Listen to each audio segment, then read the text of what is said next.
Hello दोस्तों, मैं सचिन शुक्ला आपका अपने यूट्यूब चैनल फाइनेंस मंत्रा में स्वागत करता हूं। Today we are going to discuss about how loss making company offer IPO.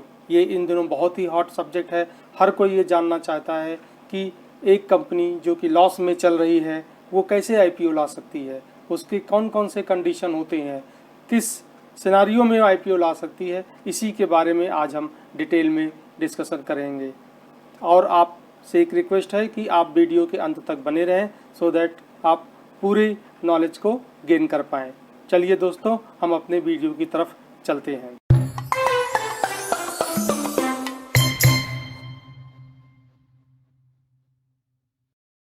पहला क्वेश्चन आपके दिमाग में ही आता है कि एक लॉस मेकिंग कंपनी आईपीओ कैसे ला सकती है, किस कंडीशन में ला सकती है।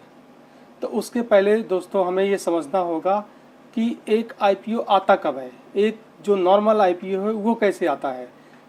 ठीक है, तो उसमें जो हम सबसे पहले सीखेंगे कि एक एंट्री नॉर्म्स क्या होती है। ठीक है, एंट्री नॉर्म दो तरीके की होती हैं। पहला जो हम डिस्कस करेंगे वो प्रॉफिटेबिलिटी रूट होता है।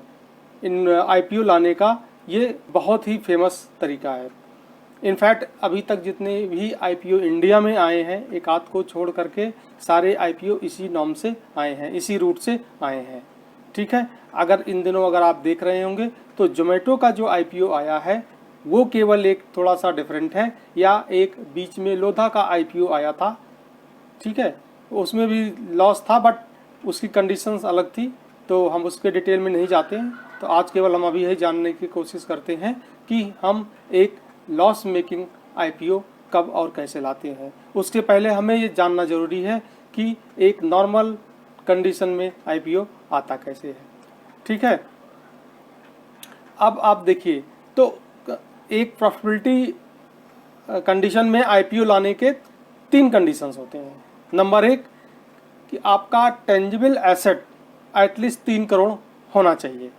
ठीक है, पिछले 3 सालों में net tangible assets at least 3 crore in each preceding 3 full year, जिसमें आपका ये कंडीशन है कि 50% आपका मॉनिटरी नहीं होना चाहिए। मतलब कि 50% यानी 3 करोड़ का 1.5 करोड़ मान लीजिए कैश फ्लो एफडी या इस कंडीशन में आपका नहीं होना चाहिए। ठीक है, तो अगर आपकी टेंजिबल एसेट 3 करोड़ है तो आप इस नॉर्म्स को फुलफिल करते हैं। दूसरा क्या है कि आपका जो प्रॉफिट है, यानी जिसको हम इबिट बोलते हैं, earning before interest and tax, जो कि प्रॉफिट एंड लॉस अकाउंट से निकलता है। अगर आपके इबिट 15 करोड़ या 15 करोड़ से ऊपर है पिछले 3 सालों में, यानी पिछले 5 सालों में मिनिमम 3 साल अगर आपका इबिटा 15 करोड़ के ऊपर है तब आप आईपीओ ला सकते हैं। ठीक है, और तीसरी कंडीशन ये है कि जो कंपनी का नेटवर्थ है वो एटलीस्ट 1 करोड़ होना चाहिए इन प्रीसीडिंग 3 फुल ईयर। तो these are the 3 condition where company can offer IPO in general conditions, means profitability route, जो कि ज़्यादातर कंपनियां करती हैं। ठीक है, अब इसमें जो एक सबसे बड़ा इशू आता है कि ये ऑफर किसको करेंगे जनरल कंडीशन में। तो जो सेबी ने रूल्स एंड रेगुलेशन बनाए हैं उसके अकॉर्डिंग क्यूआईबी यानी क्वालिफाइड इन्वेस्टर जो होते हैं वो 50% एटलीस्ट जो उनको शेयर अलॉट होगा, अगर मान लीजिए आप 100 शेयर ऑफर करते हैं तो 50% क्यूआईबी के लिए होगा।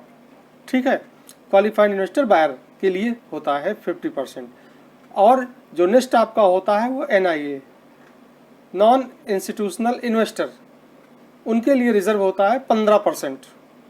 ठीक है, 15% रिजर्व किसके लिए होता है, वो एनआई के लिए होता है, और जो रिटेल के लिए होता है वो 35% रिटेल के लिए होता है।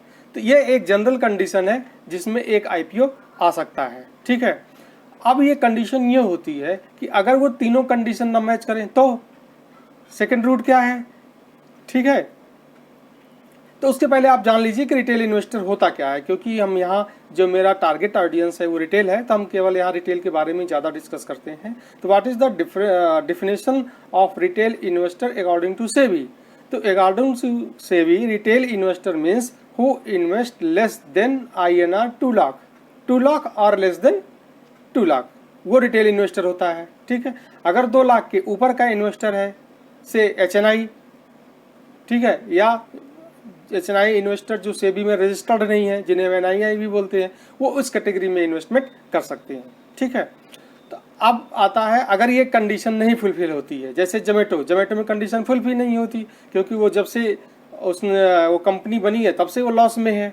ठीक है, केवल वो कैश फ्लो के सपोर्ट से, जो कि उसको प्राइवेट इक्विटी या एंजल इन्वेस्टर, वेंचर कैपिटल, इस तरीके के इन्वेस्टमेंट से वो अपने कैश फ्लो को रन कर रही थी। ठीक है, तो प्रॉफिट वहाँ हुआ नहीं है, तो क्या कर सकती है? तो जो सेबी की गाइडलाइंस है, सेबी की गाइडलाइंस के अकॉर्डिंग उसका जो मेन मोटिव होता है वो होता है रिटेलर इन्वेस्टर को सपोर्ट करना, रिटेलर इन्वेस्टर की रिस्क को मिनिमाइज करना। ठीक है, तो उसका क्या है, सिंपल सा, अगर ये तीनों कंडीशन नहीं फुलफिल करती हैं तब वो उस केस में IPO ला सकती हैं इस कैटेगरी में, QIB रूट में। QIB रूट में होता क्या है दोस्तों, जैसे हमने पहले डिस्कस किया था, जनरल कैटेगरी में मीन्स प्रॉफिटेबिलिटी रूट जो नॉर्मल जिससे IPO आता है, उसमें क्या था कि QIB 50% reserve for QIB and 15% reserve for NII and rest 35% for retail investor.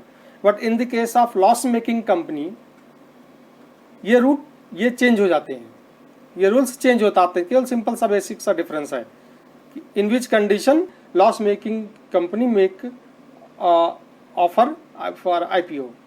ठीक है, इस किस कंडीशन में वो ला सकती हैं। तो अब वो कंडीशन क्या है, QIB अगर आप देखिए तो QIB 75% हो गया, यानी जो पहले 50% था वो 75% हो गया। ठीक है, और NI एज इट इज 15%। तो रिस्क मिनिमाइज किसका किया, अगर लॉस मेकिंग है तो रिटेलर का। अगर आप देखिए तो रिटेलर जो पहले QIB जो 50% था वो 75% हो गया। अगर आप यहाँ पे देखें ये 75% हो गया ये, और ये कितना था, ये 50% हो गया, यानी जो 25% था ये कहाँ चला गया, ये आपका इधर आ गया। ठीक, अगर आप ये देखिए ये इसका 25% ट्रांसफ़र हो गया कहाँ पे, ये ट्रांसफ़र हो गया QIB में। ठीक, तो सेबी का पर्पज इससे सॉल्व होता है कि उसका जो मेन मोटिव होता है वो रिटेल इन्वेस्टर के रिस्क को मिनिमाइज करना, और इस कंडीशन में उसने रिस्क को मिनिमाइज किया। जो रिटेल की कैटेगरी थी, रिटेल कैटेगरी में जो रिजर्व होते हैं 35%, उसको मिनिमाइज करके उसने 10% कर दिया, और QIB के पोर्शन को उसने इंक्रीज कर दिया। The QIB percentage increase by 25%।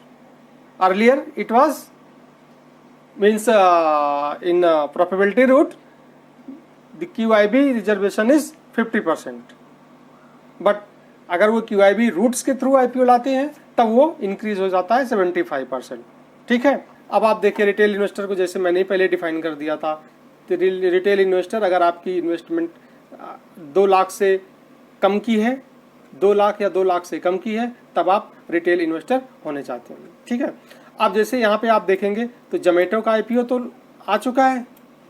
ठीक है, और जोमेटो जो है लिस्ट भी हो चुका है, टुडे इज 23 जुलाई ऑफ 2021, ये लिस्ट भी हो चुका है।